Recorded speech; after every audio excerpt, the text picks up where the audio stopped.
విమల్, అనుష ఆ రోజు రాత్రి తాగిందని చెప్పారు. అది గౌతమే ఇచ్చారా? లేదు. మరి అనుష వైన్ మాత్రమే తాగుతుంది కాబట్టి మేము అక్కడికి వెళ్తుండగానే కొనుక్కుని వెళ్ళాం. ఓ ఓకే. ఫ్లాట్ కి మీరు వెళ్ళిన తర్వాత అనుష కొనుకొచ్చిన వైన్ ని అనుష తాగింది కదా, అది గౌతమ్ ఫోర్స్ చేయడం వల్ల? లేదు. సరే, అనుషని హాస్టల్ నుండి పిక్ చేసుకున్నది మీరే కదా? అవును.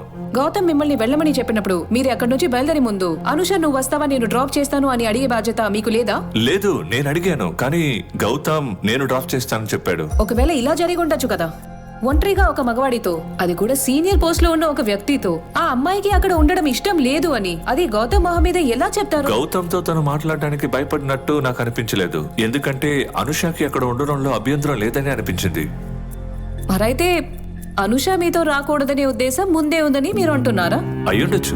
యువర్ ఆనర్, నా క్లయింట్ కి వ్యతిరేకంగా ప్రాసిక్యూషన్ వాళ్ళు ఏం చేస్తున్నారో నాకు అర్థం కావట్లేదు. కారణం, నా క్లయింట్ ఆ రోజు డ్రింక్స్ చేద్దామని ప్లాన్ చేసినప్పుడు తనకు కావాల్సిన వైన్ ని అనుష కొనుక్కుని వెళ్లారు. తనకి విమల్ తో కలిసి తిరిగి ఇంటికి వెళ్లే అవకాశం ఉన్నప్పటికీ కూడా she chose to stay back. ఇక్కడ విక్టిమ్ సైడ్ నుంచి కన్సెంట్ ఉంది. ఆ తర్వాత వాళ్ళిద్దరి మధ్య ఏర్పడిన శారీరక బంధం కన్సెన్షువల్ గానే ఉంది. అప్పుడు వాళ్ళిద్దరికి ఒకేలాంటి ఆశలు ఉద్దేశాలు ఉన్నప్పుడు నా క్లయింట్ ని మాత్రమే నేరస్తుడు అని ఎలా అంటారు?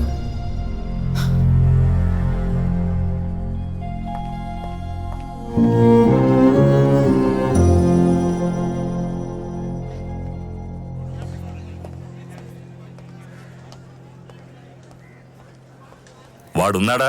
వాడంటే ఎవడు? ఎబిన్ అడిగానయ్యా. సార్ లోపల ఉన్నారు. హలో.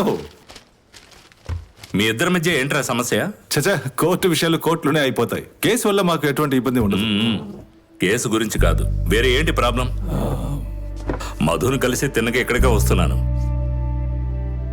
మీ మధ్య వేరే ప్రాబ్లమ్స్ ఏం లేవుగా? ఆ, చిన్న ప్రాబ్లం ఉంది, అది పెద్ద మ్యాటర్ ఏం కాదు. 2 రోజుల క్రితం జోస్ బావ మన ఇంటికి వచ్చాడు.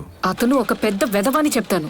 కేవలం ఎబిన్ మొహం చూసే వదిలేస్తున్నాను. వీడు నాకు సపోర్ట్ చేయాలి కదా, ఒక్క మాట కూడా మాట్లాడలేదు. తను మీతో అలా చెప్పిందా? ఆ, అయినా ఇలాంటివన్నీ పట్టించుకోకుండా వదిలేస్తే అయిపోతుంది కదా. నువ్వు అడగకుండా వదిలేయడం వల్లే తన మనసు గాయపడింది.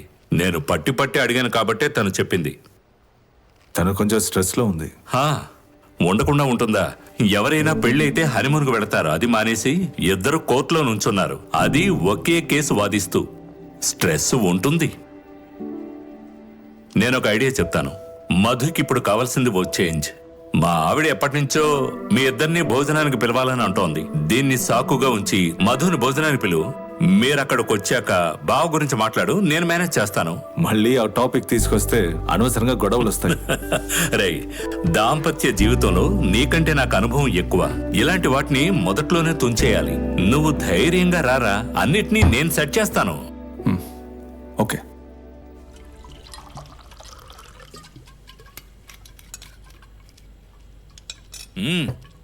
మీటు రుచి చూడు, తింటే వదిలిపెట్ట. తాను ఇది తిందని తెలుసు కదా, ఇంకెందుకు తను ఫోర్స్ చేస్తారు? మీ అందరికి వెజిటేరియన్స్ చూస్తేనే తమాషాగా ఉంది కదా. సరే, కొంచెం డ్రింక్ అయినా తీసుకో. వద్దు, నేను బండి నడపాలి. బండి మీద మన స్టిక్కర్ ఉంటుందిగా, ఎవరు అడుగుతారు? అసలే ఇది ఫారిన్ మందు, కంపల్ చేయకండి. మనకేది సరిపోతుందో లేదో. మనకెక్కడ ఇది సరిపోతుంది? ఎక్కడ కొన్నారు? వీళ్ళ అన్నయ్య ఇచ్చాడు. గత 2 సంవత్సరాలలో వీళ్ళ అన్నయ్య చేసిన మంచి పని ఇదొక్కటే. చియర్స్.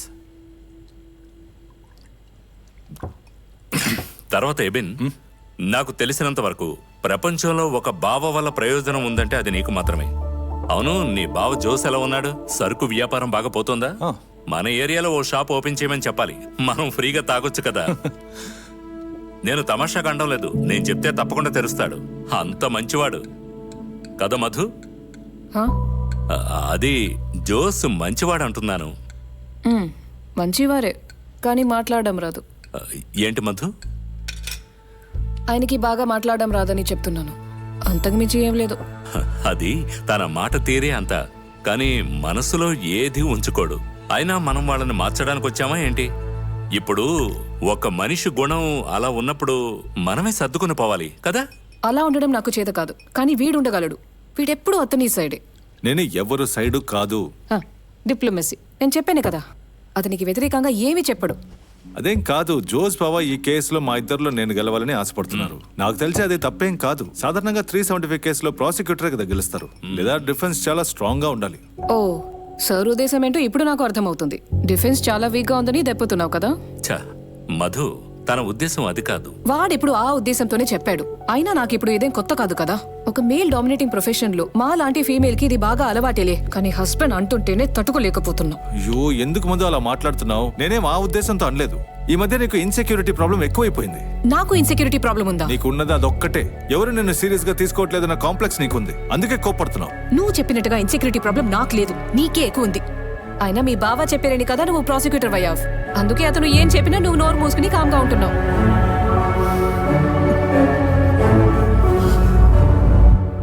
ఇక ఈ కేసులో నువ్వు ఎలా గెలుస్తావు నేను చూస్తాను. నాకున్న ఎక్స్పీరియన్స్ తో ఈ కేసులో నిన్ను ఎలా ఓడిస్తానో చూడు. ఒకవేళ నువ్వు ఈ కేసులో గెలిస్తే మన పాత ఆఫీస్ రూమ్ ఖాళీగానే ఉంది కదా. నేను ఈ ప్రాసిక్యూటర్ ఉద్యోగం మానేసి అక్కడికి వచ్చేస్తాను.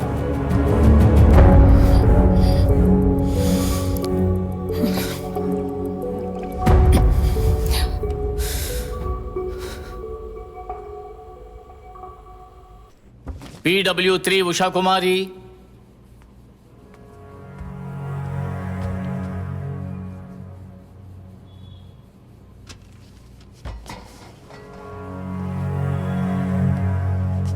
ఉషా కుమారి మీరేనా? నేనేనండి. మీరేం చేస్తుంటారు? ఆ బాబున్న ఫ్లాట్లో నేను పనిచేస్తున్నానండి. ఆ బాబు ఫ్లాట్లోనా? మీ ఆ బాబు ఫ్లాట్ నుంచి అనుష బయటికి వెళ్ళడం మీరు చూసారా?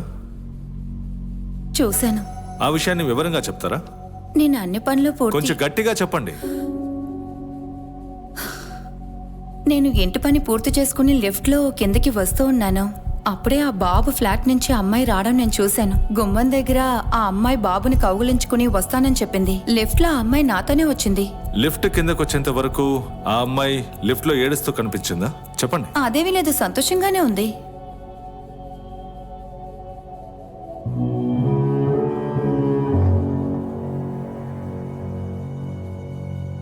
కానీ పోలీసులు వచ్చి అడిగినప్పుడు మీరు ఇలా చెప్పలేదే. తను లిఫ్ట్ లో ఏడుస్తూ కనిపించినట్టు చెప్పారు. అలా చెప్పమని పోలీస్ వాళ్ళు నాతో చెప్పారు. గడప దగ్గర అబ్బాయిని అనుష కౌగులించుకున్నట్టు మీరు చెప్పారు కదా. కానీ అది స్టేట్మెంట్ లో లేదే. పోలీసులు అది మీకు నేర్పించలేదా? పోలీసుల దగ్గర ఒకవేళ నేను చెప్పడం మర్చిపోయి ఉంటాను. సరే, that's all your honour.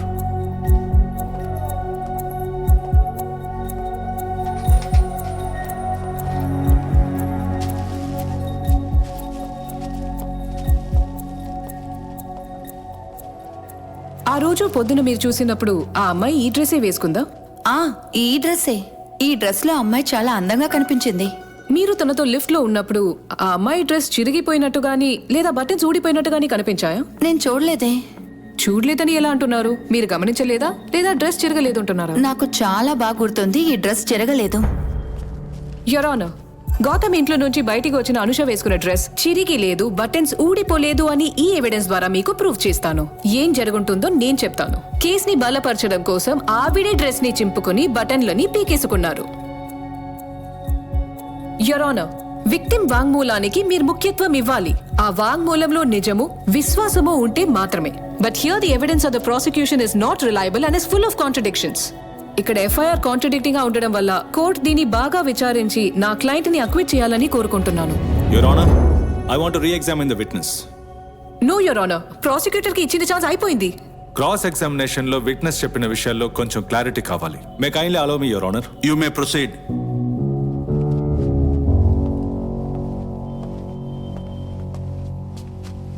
Usha గారు, ఈ డ్రెస్ మీకు గుర్తుందా? ఆ రోజు ఈ షాల్ ని గమనించారా? నాకు బాగా గుర్తుంది. నేను ఆ అడిగిన అమ్మాయి దానికి మాత్రం సమాధానం చెప్పండి.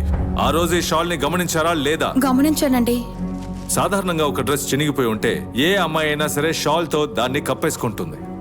అలాంటప్పుడు చినిగిపోయిన డ్రెస్ ని మీరు చూసుండే అవకాశం లేదు. కరెక్టా?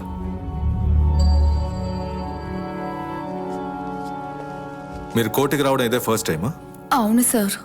మీరు కోర్టులో చెప్పే ప్రతి అక్షరానికి అంతెందుకు మీరు ఊ అన్నా కూడా దాన్ని నోట్ చేస్తూ ఉంటారు. ఆ విషయం మీకు తెలుసా? ఇలాంటివన్నీ తెలుసుకోవాలి. కోర్టులో ప్రతి విషయానికి రూల్స్ అండ్ రెగ్యులేషన్స్ ఉంటాయి. కోర్టులో ఎలా మాట్లాడాలి, అడిగిన ప్రశ్నలకి ఎలా సమాధానం చెప్పాలి, ఇలాంటివన్నీ మేడం మీకు చెప్పి తీసుకురాలేదా? చెప్పే తీసుకొచ్చారు.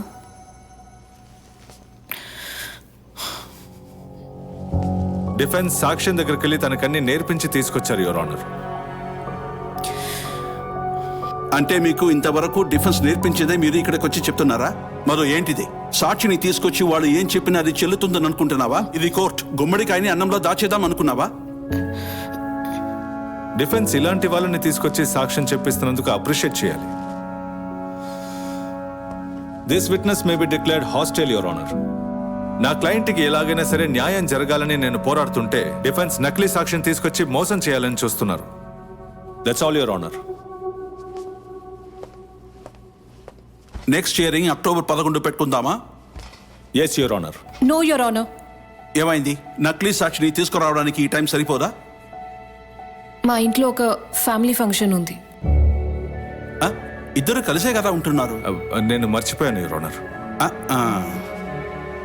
ఈ కేసు నెక్స్ట్ హియరింగ్ అక్టోబర్ 15న జరుగుతుంది.